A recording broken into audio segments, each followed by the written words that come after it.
కొడుకు ఒక వయసు వచ్చిన తరువాత కూడా ఒక్క రూపాయి సంపాదించలేదనుకోండి, సఖే ఓ స్నేహితుడా విను అని ఒక ముఖ్యమైన విషయాన్ని ప్రతిపాదిస్తున్నారు. డబ్బు లేకపోతే నిందకి గురైపోతావు. ఎంత డబ్బు అన్న ఆర్తి వద్దు, కానీ సంపాదించాలి, ప్రయత్నం ఉండాలి. ఆ ప్రయత్నం కూడా చేయకుండా ఒక్క రూపాయి సంపాదించకపోతే మాతా నిందతి, అమ్మ నిందిస్తుంది.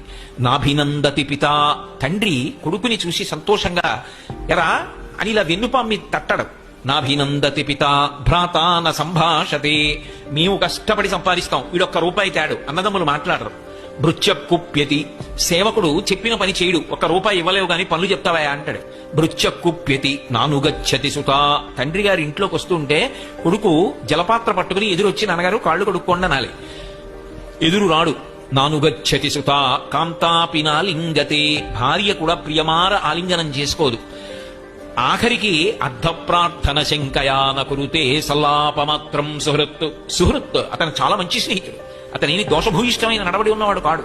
కానీ అసమానం కనపడినప్పుడల్లా డబ్బు అడుగుతుంటే ఆయన మాత్రం ఎక్కడి నుంచి తెస్తాడు?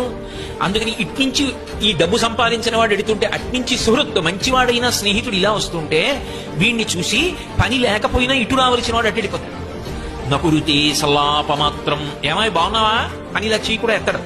నకురుతే సల్లాపమాత్రం సుహృత్.